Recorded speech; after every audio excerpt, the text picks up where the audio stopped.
Professor Gunjan M. Sanjeev, Vice President and Director International Affairs, Amity Education Group. Welcome to ET Government, ma'am. Thank you so much. Ma'am, how do you evaluate COVID-19 situation? What are your priorities at this moment when you look at internationalization of higher education at your campus? I think it's a very good question because initially when the COVID-19 happened, then internationalization at the first instance is a feeling that how do we cross borders, how do we travel abroad? But I think now after 9 months, we are very settled and we feel that COVID-19 has kind of, in a way, have brought in a lot of opportunities for us. And through technology, we've been able to achieve something very phenomenal that never happened in the pre-COVID times. So we are right now trying to use technology as an enabler and ensure that many of the initiatives that we had started, even in the pre-COVID times, they continue to run smoothly. So we are taking care of all, our students, international students who are at the campus. We're ensuring that they're taken care of, whether they have been able to reach their home countries or they're operating here. We are just ensuring that whether it's academics, whether it is their well-being, we are giving them all the required support. And the good part is, since we have now switched to online learning, so whether they are in India or abroad, they are very comfortably attending their classes. That is one aspect. The second aspect is that lectures by the foreign faculty is an integral part of our teaching and learning process, the campus. So now we find that through technology, things have become simpler. Because just at the click of a button, anytime you could invite a foreign professor and they could be interacting with our students and faculty. So I just see that there's a continuity and we're very proud of it. Another important aspect that I would like to highlight is that earlier, when you talk of a classroom, you talk of a limited size, the brick and mortar classroom, and we would have students sitting there. Always we had a lot of international students, so we were very proud of the diversity that we have here.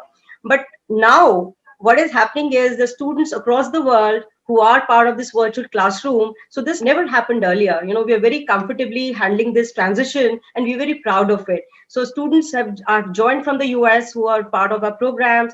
The students who have joined us from Nepal, from Africa, and in the same class, they're all able to handle different time zones. And we are having a larger classroom because it's virtual. So there is no scarcity of space. There's no binding. So I think that is another important aspect that we are trying to address right now.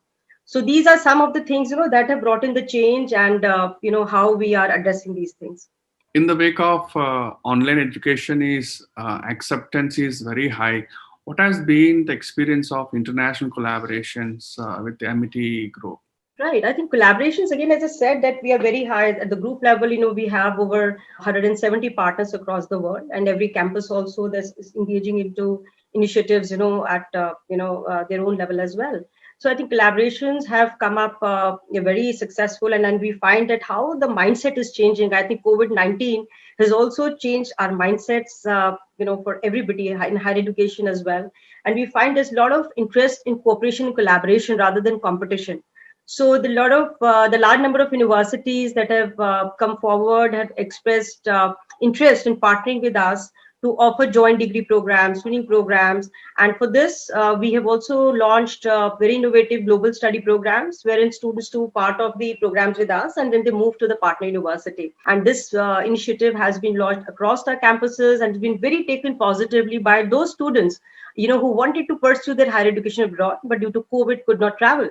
So this is to support all those students who wanted to pursue their foreign degrees abroad but could not travel. So they'll be doing part of the program at Amity, and all the credits would be recognized because the quality of the programs that we deliver at Amity are very high. They're all approved by our partner universities, and these credits then get transferred to the foreign degrees, and then they can finally merge, as students of those universities and can graduate from these foreign universities.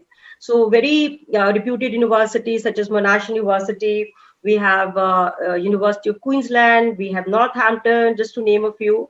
The number of partners in the US, UK, and Australia who have joined hands and we're offering these global study programs. And to top it up, we're also giving all those value-added programs, which we feel will enable our students to become global citizens of tomorrow.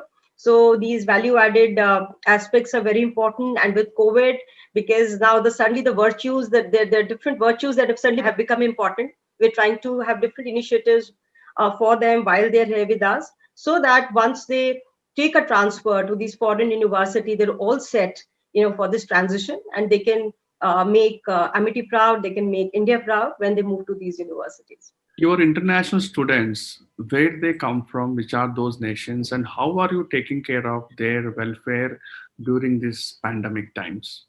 So we have students, I can say proudly that we have nationalities that represent, with the current alumni and current students and alumni from over 30 nationalities. So the students have, currently they are from Nepal, Bhutan, Afghanistan, Turkey, several nations in the African continent, Congo, Nigeria, Zambia. So we have, as I said, over 30 nationalities that represent us. So it was a very delicate situation, because today I'm talking very confidently and I'm able to smile because we have emerged winners out of this situation. But trust me, when it happened, there's so much, there was definitely, because students that was the time then they were to write their exams, and and many of the students who were to pass out that year, they had their limited time for the visa, because this happened in March, and our exams generally take place in April or May, and their visas are generally till the month of June. So that was the time, that extensions were required. We tried to help them. We connected with the embassies, and we ensured that they were not to step out of the hostels or their residence at all. Everything was done online for them. We connected with the embassies, with the consular, wherever it was required, and we provided all the support, and the extensions took place. And there were very peculiar problems that came up, because that is what we feel, that once adversity are created, then only we realize that what could be the potential problems. Because here in India, we are very comfortable with online payments, and with Paytm, and everybody now is very comfortable with Paytm and internet banking, all these online mechanisms. But trust me, there were some students, whose parents were not tech savvy, and they were finding it very difficult for payment of fee and other transactions, and they were in lockdown, and they said they could not really make payments. So I think every query that came to us, every problem that came to us, that time was very unique. It was unique to students, it was unique to the countries from where they come from. So we addressed everything. There was special care taken, they were given extensions, for a certain time. And again, when we found that lockdown was extended, and again the deadlines were extended. So I think it was a very customized care that we given to every student, and we make them feel very important. There were calls from embassy talking about well-being. Some of them wanted to go home, and whenever when the limited flight started, we were helping them, giving them every support that they we could give from our side. And also we ensured their mental well-being. So there were counseling being done to them. We spoke with every student and ensured that whatever kind of help, if they were getting stuck, we were giving them support to reach to their place of residence, because the lockdown suddenly happened, if you remember. It was one day, this at the few hours, the lockdown happened. And so we really ensured that wherever students were, they were safe, and whatever best facility we could provide to them for bringing to them to the safest location at that time, we gave that support to them. Globally, enterprises understood the importance of technology adoption. So do you think finally education sector in India understood the value of technology at this moment? And how are you using technology towards functioning of university operations? Well, technology always existed. I feel that it is about the acceptance, because earlier we always thought that we were in a comfort zone with mechanisms, what we used to operate with. And I think the physical processes or the brick and mortar places were the more the accepted norm. And that was only seen as an option. The technology or the online programs, as you said, if you talk about the distance learning program, they never got that kind of respect that the programs would get, because it was always seen that students who are pursuing these distance learning programs, are the students who probably are not not really made for the regular program. So which the mindset is totally changed. Because so it is very interesting that transformation is happening not only for the students. I think transformation is happening at all levels for all individuals, right from the vice chancellor in university, to the student of the first year, to every staff, faculty. I think for everybody, it was a major transformation. So I think, as I said, that earlier it was just an option that whether to use technology or not. But then after that, that became the mainstream mechanism. So that is the lifeline right now, So even we are talking today, I think who could imagine that we will be having a virtual meeting like this. So I think it's a shift in the mindset. It's a shift in the acceptance of technology. So right now, when you talk about that, what are the areas where they're being used? Everything. The answer is everything, right from the classes, meetings, board meetings, mentoring, counseling students, right? It is, in fact, all, I should say, assessments, Okay. examinations, yeah, everything, because that is now the mainstream. So I think at this stage, I think basically what I'm trying to say is that it will be difficult to answer this question because it is not an option anymore. It is just like asking, do you breathe? Do you think breathing is important? So the answer would be yes, because that is the lifeline. So all processes that would happen in any organization right now are making use of technology. There's nothing right now that where technology is not being used. So technology has become mission critical for education sector too. Absolutely, that's a lifeline, I said. So there's no survival without technology today. Any highlight key learnings from COVID pandemic for you? Yes, key learnings. When I say there are, now here, this will be a very general answer from my end because if you see, there has been a shift in the mindset of people, and I think hardest for the youngest generation, because they are the generation born in plenty. Earlier, our times when we were born with little and we grew up with little, but this generation, when I talk about generation, I'm talking about students, who are right now in their teens or in their high teens, or people who have just joined their jobs.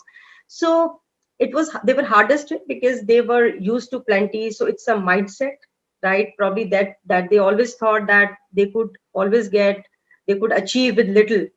But this pandemic has been a biggest lesson for all of us. So I think things like cooperation, empathy, all these things are important. So I define, four virtues, and I try to create a model out of it, because everybody's talking about adaptability and endurance, also resilience. These are two terms that have become very common, but I see them in phases, right? Endurance is important. First of all, to survive endurance, I think it was a big test for all of us that what is the endurance levels, right? So after endurance, I see that you have to adapt. If you're not adapting, you will not survive. You have to change, irrespective of what profession you are, what age you are. We have to adapt, right, to the requirements of the times today. And then it is resilience. Only after you adapt, you come back to your expected levels of your performance or of the goals that you have in mind. And then also after you are being resilient, but then also you have to be versatile. Times are gone that you would stick to doing one thing what you're doing. It's only the fourth phase when you have to be a multi-skilled person today. Now if you see the totally this shift from what were the skills required was were talked about 10 years back, and what they're being talked now. There were always an importance for let's say data analytics or artificial intelligence, but now with COVID, I think suddenly you see that there's a shift towards new verticals, new requirements. So I think people have to be versatile. So I think versatility is something very important that is going to play a very important role. So rather than, I don't see them as independent virtues. I feel that it is only one phase is leading to another, and it's like a hurdle that everybody has to cross. And so it's the fourth stage when I feel that people can achieve, and they'll surely be winners. The role of international collaborations are quite important for every university, and university leaders are trying to become future ready organizations and build a future ready workforce. How important to Amity Group the concept of international initiatives and programs? Now, this is a very good question because we always were forerunners. Amity Education Group has been forerunners. The testimonies that we have over 16 establishments in 16 countries right now, apart from the 11 world-class universities that we have in India, we always knew that internationalization was important. And, cross-cultural exposure is very important, right? Because apart from all other things that we would say, whether it is IT skills, whether it is presentation skills on the hard skill side, and on the softer side, I think, as you said, with COVID, it is about empathy, being empathetic, because that is important, because you have most meetings right now are being done on the virtual platform. So if people have little patience, plus you're not in physical touch, you're only seeing them virtually. So it is important to understand what somebody could be going through, behind those screens, because you're not seeing them in person. So being empathetic is very, very important. Then you have to be, I should say that, of course, good team leadership skills, because again, as I said, we are confined to very limited time of interaction with our team members. So again, it is important that how do we really work with them, and we are sensitized that there could be issues, at their ends also. But ignoring all those, how do we move forward and achieve the organization goals? Because as I say, it's going to be a virtually compact world, at least for the near future. And with acceptance of technology at all functions, I think this is going to stay for a longer time, because people have realized the benefits of being a virtually compact world. So I think cross-cultural, of course, when I say internationalization, then the cross-cultural is important. And because more we are interacting through the virtual platform, the presentation skills are going to be very important. How do you express your thoughts? How do you present yourself is going to be important. And of course, as I just mentioned, one has to be empathetic and a better team leader or a team member. I think all these softer skills are going to play a very important part, when it talks about internationalization. And we are trying to give all these virtues to our students through various initiatives. I think there's one important area also that I would like to say, that it is important that academia works very closely with corporates and other stakeholders also, because we can't work in silos, right? There are issues that all of us we have to resolve, and this can only happen if several diverse stakeholders are coming together. So whether it is NGOs, which is corporates, it's government bodies, it is education sector, everybody has to come together and ensure that we are thinking about what are those skills required, what are those virtues required, that will make our student future ready. And then only we can meet the requirements of the industry, and also we'll be able to meet the goals as desired in a national education policy. National Education Policy 2020, brought out by the Government of India, of course, there is a mention of international collaborations. Does national policy align with the university's vision of international collaborations? How do you view this? Very much. If you talk about the top three aspects that are mentioned, in the policy, the one is about the collaborations. As I mentioned, we already have over 170 partners across the world. To talk about the Amity Education Group. So collaborations were always there. We were always very active. In fact, one example also I'd like to quickly quote here, that we are partners with Florida International University, and for last 2 years they've been visiting us every year, and their students and our students work together. And we are working for the women empowerment initiatives for in the Bandwari village in Haryana together. And also the corporate is associated, because every corporate has a CSR fund that they are supposed to invest. So I think higher education play a very important role, because we have the workforce which corporate lacks in terms of doing this social issues, for the betterment of the society, because our students could be great workforce who could work towards it. Also NGOs, they have the reach, but they don't have the money, they don't have the workforce. So I think we all combine. So I think that's a project where everybody is working together, and we are trying to see that how we could uplift these women which are in this village. So we are already aligned, we're already working very actively with our partners. And as I said, we're also offering international programs, which is also an important area, as mentioned in the national education policy, where the government is encouraging that students can travel across, earn credits, and that their credits should be transferred, to the Indian universities. That is another important area of focus. So we are already aligned with that. There's one more very important area where the policy says that every university should have an international office, so that there is a focused attention given to the international students. So you'd be happy to know, as I mentioned to you, that I've been here for last 7 years. In fact, when I was hired here, that was the mandate, that we have to take care of the international students. And around the year, we are doing some very interesting activities for international students. We are celebrating their national days. We are taking them to places of cultural interest in India, and we are really taking good care of them. So something that has come in NEP 2020 now. Amity has already been doing that, and I'm a witness to that, because I drive that at the campus and I have sufficient examples to share that what we have done, for our international students. So these are, some of the focus area of NEP 2020, and we're very proud that we're already into this for long. And just that, I'm happy now there'll be higher recognition of these initiatives, more recognition. And with this, of course, we can scale it up much higher and much faster. So, Professor Gunjan M. Sanjeev, thank you very much talking to ET Government. Thank you very much. Thank you, ma'am.